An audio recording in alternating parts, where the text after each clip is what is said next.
नमस्कार साथियों, मैं संदीप आपका पुनः अपने YouTube चैनल संकल्प विद संदीप में स्वागत करता हूं। साथियों, आज से हम लोग हिंदी शिक्षण को पढ़ेंगे, पेडागोजी को पढ़ेंगे। ये बहुत ही छोटे छोटे टॉपिक में इसको हमने रखा है। लगभग 25 से 30 वीडियो में इसको मैं पूरा क्लियर कराऊंगा और वो 25 से 30 वीडियो आपके लिए रामबाण सिद्ध होगा। पूरा हिंदी का पेडागोजी किसी भी शिक्षक भर्ती परीक्षा के लिए उपयोगी होगा, चाहे कोई परीक्षा दे। इसका पीडीएफ जो है आपको वो टेलीग्राम लिंक पर आपको मिल जाएगा और टेलीग्राम लिंक वही है संकल्प विद संदीप। टेलीग्राम पे जाकर आप सर्च करिए, आपको मिल जाएगा।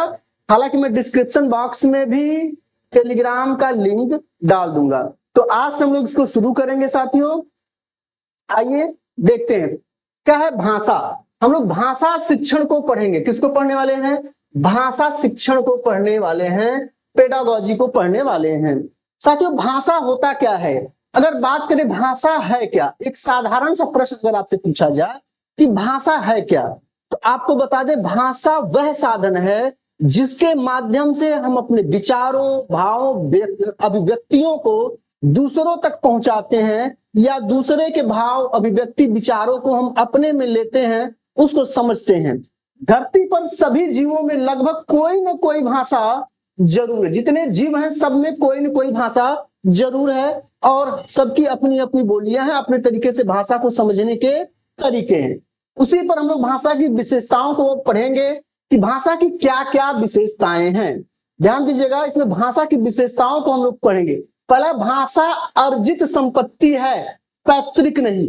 कई बार यहां से प्रश्न पूछा है कि भाषा क्या है? भाषा क्या है?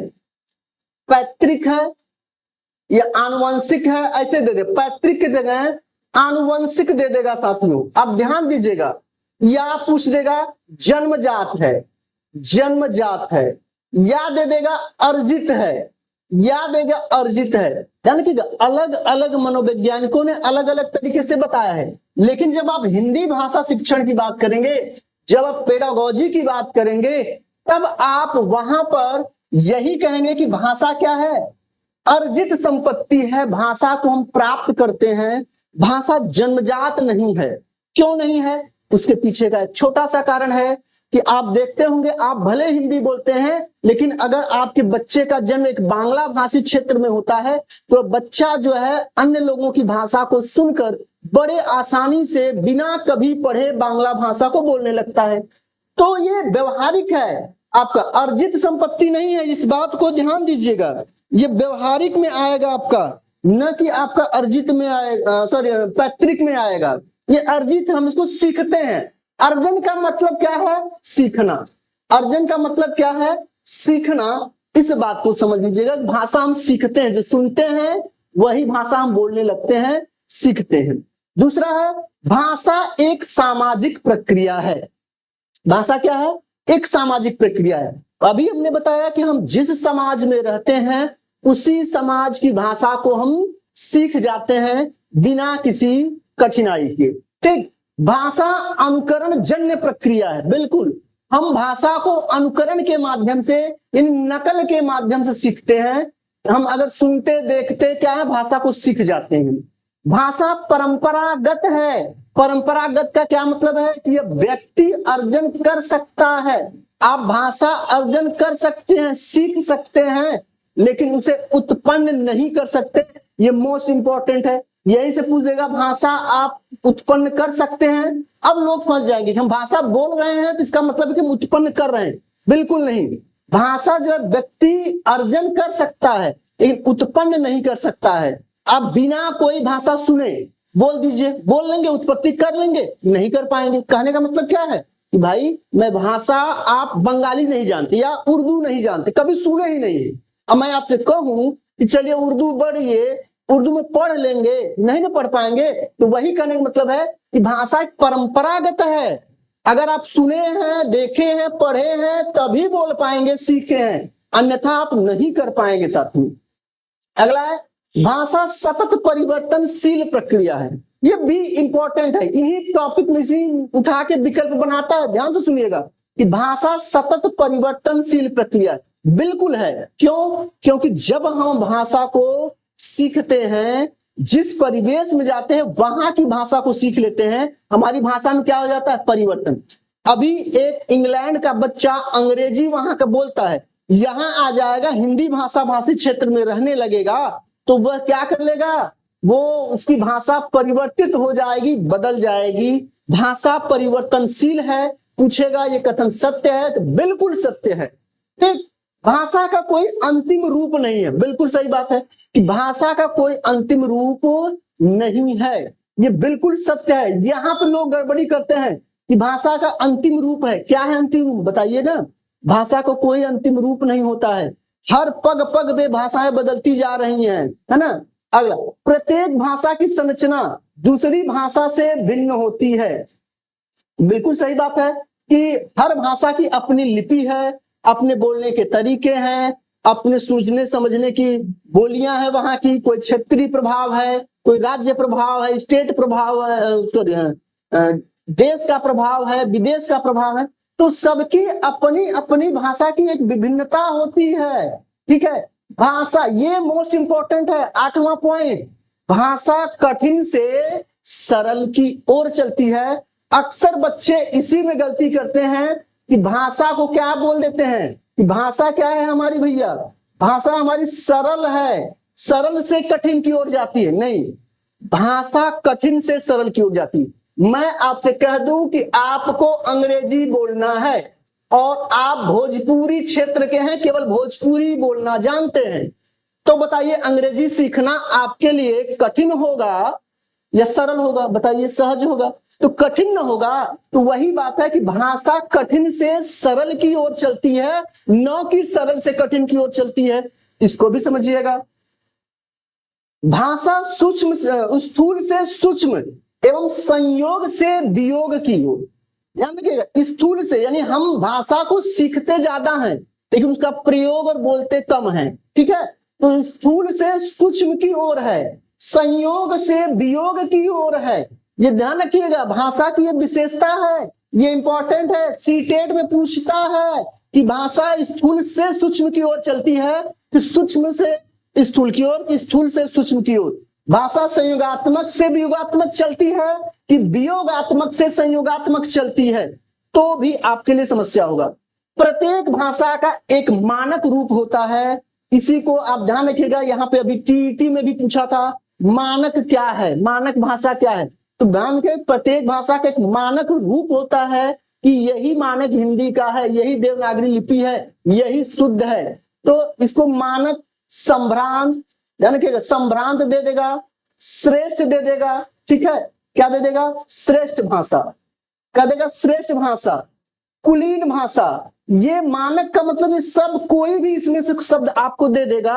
अब आपको वहां पकड़ना होगा कि संभ्रांत है, श्रेष्ठ है, कुलीन है, क्या है। तो ये तीनों है, श्रेष्ठ, संभ्रांत, कुलीन या मानक कह लीजिए, तीनों है, चारों है। इस बात को आप नोट करिएगा। हम आशा करते हैं कि आपको बात समझ में आ रही होगी। आप कमेंट के माध्यम से अपनी बातों को भी हमारे सामने रख सकते हैं, ठीक है। चलिए,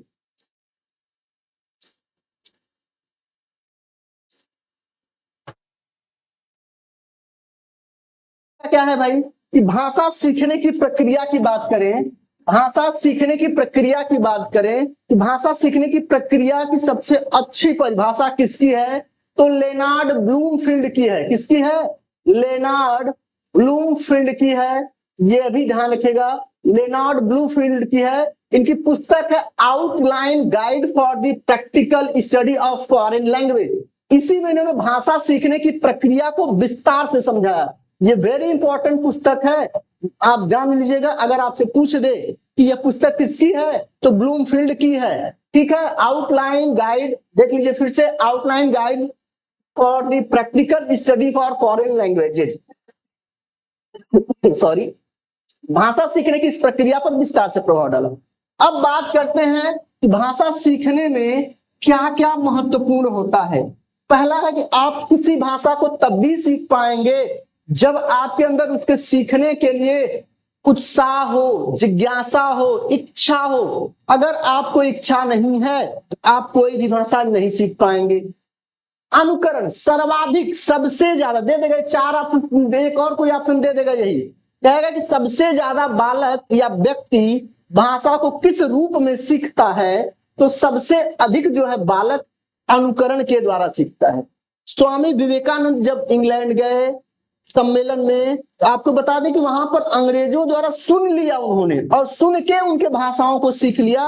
अनुकरण द्वारा सबसे ज्यादा हम किसी दूसरे भाषा को एडॉप्ट करते हैं, सीखते हैं। बात समझ में आ गई। अगला है अभ्यास द्वारा।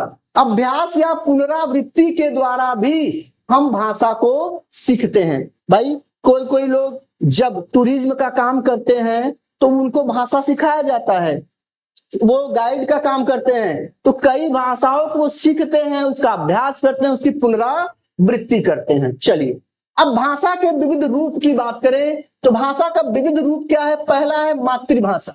मातृभाषा से क्या मतलब है? मदर टंग, यानी जब बच्चा पैदा होता है उस समय उसके परिवार, उसकी माँ की जो भाषा होती है उसी को हम मातृभाषा बोलते हैं। और साइकोलॉजिकों के अनुसार, मनोवैज्ञानिकों के अनुसार हमेशा बालक को शिक्षा किस रूप में देनी चाहिए? माँ की भाषा में देनी चाहिए, यानी मदर टंग में। और सरकार भी इसी पर चल रही है, उनको उनके माँ के भाषा, यानी जिस परिवेश में आप रह रहे हैं उसी भाषा पे शिक्षा देने की बात कही जाती है और शिक्षा दी जा रही है। सरकार भी उसी पर काम कर रहा है।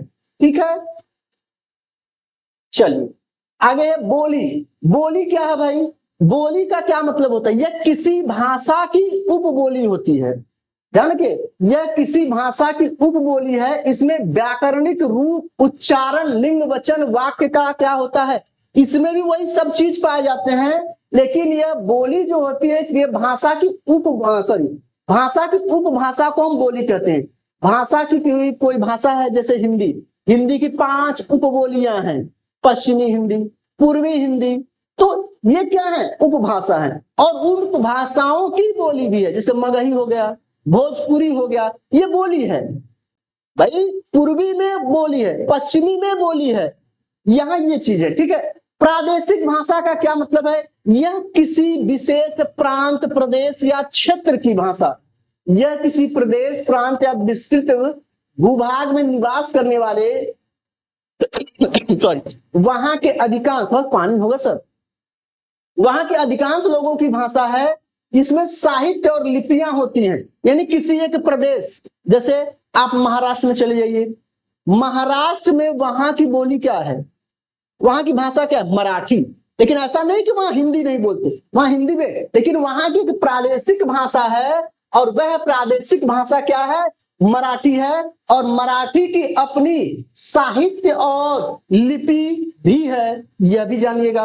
राजभाषा, राजभाषा क्या है? अगर राजभाषा की बात करें तो ऐसी भाषा जो सरकारी कामकाज में, जिस राज्य ने अपने भाषा को अपना लिया है और अपना पूरा प्रशासनिक कार्य उसमें करता है, उसी को हम क्या कहते हैं? राजभाषा कहते हैं। भारत के 10 राज्यों की राजभाषा क्या है? हिंदी है। बहुत से ऐसे राज्य हैं जिन्होंने हिंदी को द्वितीय राजभाषा दे रखा है। ठीक, तो ये भी ध्यान रखिएगा। राष्ट्रभाषा क्या है? राष्ट्रभाषा का मतलब है कि संपूर्ण राष्ट्र में हम जिस भाषा के द्वारा अधिकांश लोग भाषा का प्रयोग करते हैं, सुनते हैं, समझते हैं, धारण करते हैं, भले उनकी क्षेत्रीय और प्रादेशिक भाषा कुछ अलग हो, लेकिन अधिकांश जनसंख्या जिस भाषा को बोलती है, स्वीकार करती है, समझती है, वही क्या है? राष्ट्रभाषा है। ध्यान रखिएगा। भारत में एक चीज समझ लीजिएगा, आपसे प्रश्न पूछ देगा कि भारत के संपर्क की भाषा क्या है। अगर आपसे पूछे कि भारत के संपर्क की भाषा क्या है, भारत के संपर्क की भाषा, भारत के संपर्क की भाषा क्या है, तो आप बताएंगे कि भारत के संपर्क की भाषा हिंदी है। भारत के संपर्क की भाषा क्या है? हिंदी है। लेकिन अगर पूछे विश्व के संपर्क की भाषा क्या है, तो विश्व के संपर्क की भाषा की अगर बात करें, विश्व के संपर्क की भाषा की बात करें, तब आप हिंदी नहीं करेंगे, तब आपका क्या हो जाएगा? अंग्रेजी हो जाएगा। बस मैं यही कहना चाह रहा था कि जिस देश में अधिकांश लोग जिस भाषा को समझते हैं वही वहां की राष्ट्रभाषा होती है। तो वैश्विक स्तर पर समझने वाली भाषा अंग्रेजी, राष्ट्र स्तर पर हमारे यहाँ समझने वाली भाषा क्या है? हिंदी। बाकी प्रादेशिक स्तर पे तो अलग अलग हैं। तो हम आशा करते हैं यहां तक आपको समझ में आया होगा। आइए मातृभाषा के महत्व की बात करें कि मातृभाषा का महत्व क्या क्या है। पहला है कि मातृभाषा ही बालक के भावों एवं विचारों की अभिव्यक्ति का एक माध्यम है। बिल्कुल, जब बच्चा पैदा होता है अपनी माँ की भाषा को सुनता है, पापा की भाषा को सुनता है, घर परिवार की भाषा को सुनता है। जब वह विद्यालय जाए और पता चले कि घर वाले भोजपुरी बोल रहे थे और आप विद्यालय भेज दिए सीधे इंग्लिश मीडियम, उर्दू मीडियम में, तो बच्चे को सीखने में कठिनाई अनुभव होगा। इसलिए मातृभाषा का महत्व है कि वह जिस भाषा को सीख कर आया है विद्यालय में भी उसी मदर टंग में उसे शिक्षा देनी चाहिए। भाषा में बालक की सृजनात्मक शक्ति का विकास होता है। कहने का मतलब बालक जिन विचारों को अपने मन में लाता है, जिन शैलियों को लाता है, जो वो सीखा हुआ है, उसमें वह अपने विचारों को अच्छे से सोच सकता है, समझ सकता है, नई चीजों का विकास कर सकता है। लेकिन अगर एक हिंदी भाषा भाषी को सीधे अंग्रेजी में लेकर चले जाएंगे तो वो तो भाषा सीखने में रह जाएगा, अपनी सृजनात्मक कौशल का विकास नहीं कर पाएगा। इसलिए मातृभाषा में बालक की सृजनात्मक शक्ति का विकास होता है। यह बहुत ही महत्वपूर्ण बिंदु है और यह आपसे पूछा जाएगा।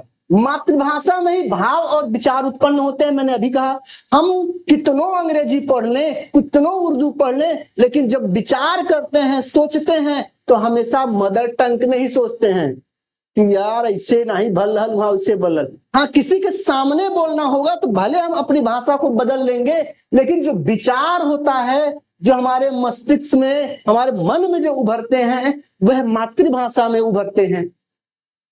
भावात्मक विकास का सर्वोत्तम साधन क्या है? मातृभाषा है जी। बिल्कुल, आपके भावों के विकास का सबसे बड़ा साधन जो है वह मदर टंग है, मातृभाषा है, जानते रहिएगा। सामाजिक रचना एवं क्रियाकलापों की दृष्टि से मातृभाषा अधिक व्यवहारिक एवं सुगम साधन है। क्या है कि सामाजिक रचना, यानी कि आप किसी समाज में क्रियाकलाप की दृष्टि से मातृभाषा सबसे अधिक और सुगम होती है। यह भी आप जानते रहिएगा, इस पे भी हमने चर्चा कर लिया है।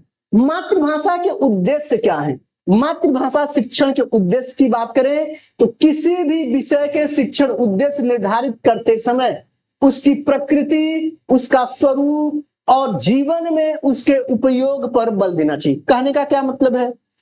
भाई, मैं वही भाषा सीखूं जिससे मैं किसी भी स्टेट में, किसी भी देश में जाकर, और या अपने ही देश में किसी दूसरे राज्य में जाकर हम जीविकोपार्जन कर सके। हम ऐसी भाषा सीख लें, जैसे हम आपको बता दें कि हम उर्दू सीख लें और हम चले जाएं दक्षिण भारत में काम करने के लिए, वहां हमें कठिनाई होगी।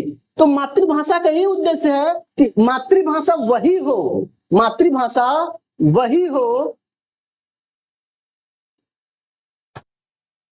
हाँ, एक कहां चला गया भाई? मातृभाषा ऊपर चला गया है, एक मिनट। मातृभाषा वही है जिसमें आप क्या कर सकें, अपने चीजों को समझ सकें। चलिए एक मिनट, हम बता रहे हैं।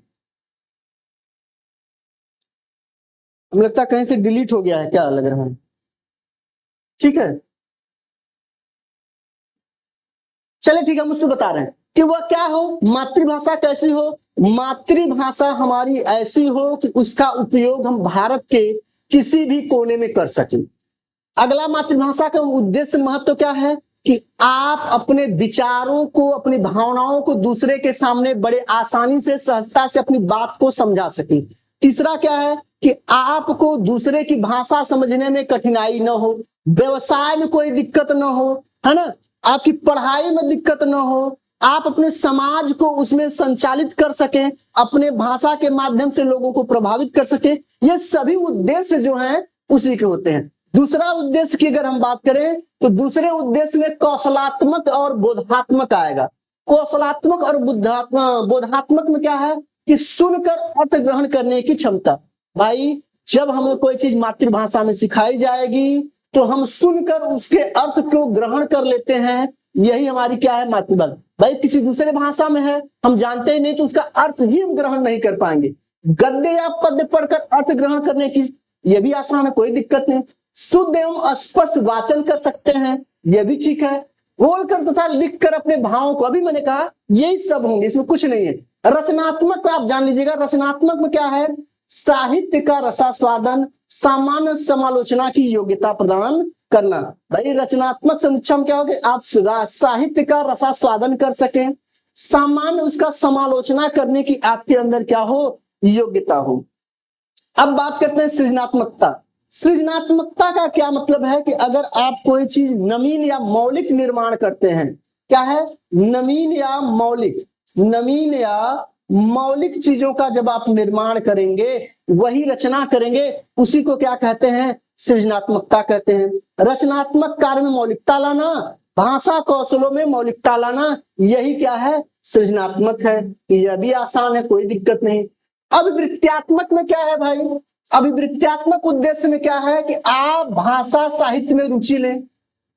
आपका उद्देश्य क्या हो, आप जब आपके मातृभाषा में होगा, आप उसमें रुचि लेंगे और आपके अंदर सद्वृत्तियों का, सदाचार का विकास होगा। ठीक, मातृभाषा शिक्षण के सिद्धांत, अब ये बहुत महत्वपूर्ण है, ये इंपॉर्टेंट है। मातृभाषा के शिक्षण के सिद्धांत, पहला क्या है, स्वाभाविकता का सिद्धांत। स्वाभाविकता का सिद्धांत क्या कहता है कि मातृभाषा को सीखने में बड़ी आसानी, सरलता से, सहजता से, स्वाभाविक रूप से हम सीख लेते हैं, हमें सिखाने की आवश्यकता नहीं पड़ती। एक है कि मातृभाषा शिक्षण का अभ्यास के द्वारा हम सीखते हैं। अगर हमें कोई चीज सीखने की रुचि है तो रुचि के द्वारा सीखते हैं। अगर हम सीखने के लिए हमारे पास रुचि और सक्रियता है तो और जल्दी से सीखते हैं। मौखिक कार्य का सिद्धांत, अगर हमारा काम कोई भी मातृभाषा में होता है तो मुझे मौखिक रूप दे सकते हैं, सैद्धांतिक रूप दे सकते हैं। स्वतंत्र एवं व्यक्तिक भिन्नता का सिद्धांत, जी बिल्कुल, स्वतंत्रता एवं व्यक्तिक भिन्नता आपका मातृभाषा के सीखने में बहुत अंतर देता है कि आप भाषा को कैसे सीख रहे हैं, तो व्यक्तिक भिन्नता भी उसको प्रभावित करती है। चयन एवं विभाजन का सिद्धांत, आप किस प्रकार से भाषा का चयन करते हैं, कैसे आप उसका विभाजन करते हैं, यह भी महत्वपूर्ण है। इसके पॉइंट याद कर डालिए, जाइएगा, याद करके एग्जाम में जाइएगा, कोई दिक्कत नहीं होगी, यही सब आएंगे। अनुकरण स्वयं संशोधन का सिद्धांत, जीवन एवं अनुभवों का सिद्धांत, प्रयत्न का सिद्धांत, बाल केंद्रिता सिद्धांत, साहचर्य एवं आवृत्ति का सिद्धांत। साहचर्य का क्या मतलब है, ऊपर के सभी मैं बता चुका हूं कि आप प्रयत्न करेंगे, जीवन के अनुभवों के द्वारा सीखेंगे। इन बातों को मैंने पहले ही आपको बोलते समय बता दिया, इसलिए मैंने खटाखट करा दिया। यहां पे मैंने आपको नहीं बताया था क्या कि साहचर्य एवं आवृत्ति। साहचर्य का मतलब क्या है कि जोड़कर या आवृत्ति यानी बार बार दोहरा कर भी हम भाषा के ज्ञान को आगे ले जा सकते हैं। ठीक, अब बात करें हिंदी भाषा शिक्षण के सामान्य एवं विशिष्ट गुण की बात करेंगे कि हिंदी का सामान्य गुण क्या है। भाई हिंदी भाषा शिक्षण का सामान्य गुण क्या है कि प्रभावपूर्ण व्यक्तित्व, नैतिक बल, मानसिक एवं शैक्षिक योग्यताएं और उपाधियां, यह हिंदी भाषा शिक्षक के एक सामान्य गुण है कि उसका व्यक्तित्व प्रभावपूर्ण हो, वह नैतिकता पर बल दे, मानसिक पर बल दे, शैक्षिक योग्यता और उपाधियों को भी इसमें महत्व दिया जाता है। ये तो किसी टीचर का, किसी शिक्षक का, हिंदी शिक्षक का सामान्य गुण है। विशिष्ट गुण क्या है कि हिंदी भाषा का उसको ज्ञान हो, हिंदी साहित्य का ज्ञान हो, हिंदी के प्रति गौरव और दायित्व की भावना उसके अंदर हो, पता चले हिंदी पढ़ा रहा है, हिंदी के प्रति उसका प्रेम ही नहीं है, साहित्य अभिरुचि हो, भाषा शिक्षण की विधियों में वो क्या हो, निपुण हो, परिपक्व हो, जब वो खड़ा हो बोर्ड पर तो वो बड़े ही सरलता से अपने बच्चों को समझा सके, सिखा सके। हिंदी शिक्षक का कर्तव्य है कि कक्षा शिक्षण की पूर्व तैयारी क्या है, पहले से करके आए। यानी एक हिंदी ही नहीं, आपको बता दें साथियों, किसी भी टीचर की एक पहली और मूलभूत यही योग्यता गुण होना चाहिए, विशिष्टता होनी चाहिए कि जब वह यहाँ खड़ा हो बोर्ड पर तो वह उसको पढ़कर आए, अच्छे से तैयार करके आए और उसका अच्छे से व्याख्यान कर सके, ताकि बालक के अंदर उस सब्जेक्ट, उस विषय के प्रति, चाहे वो हिंदी हो चाहे कोई सब्जेक्ट हो, उसके प्रति रुचि और अनुराग उत्पन्न हो, वह आपसे कोरिलेट हो सके, जुड़ सके। यही इसका क्या होता है, विशिष्ट गुण में आता है, यह चीज आप ध्यान रखिएगा। तो साथियों आज मैंने एक छोटा सा टॉपिक कराया है, लेकिन यहां से सी टेट में एक प्रश्न पूछ लेता है इसके सिद्धांत से, इसकी विशेषता से। यह सीरीज धीरे धीरे आपकी चलेगी, अगर नहीं कंटिन्यू हो पाती है तो बीच बीच में हम इसको करते रहेंगे। आप अपने सुझाव हमें जरूर दीजिएगा। चैनल पर नए हैं तो सब्सक्राइब कर लें, शेयर करें, लाइक करें और कमेंट भी करें। मिलते हैं फिर। जय हिंद।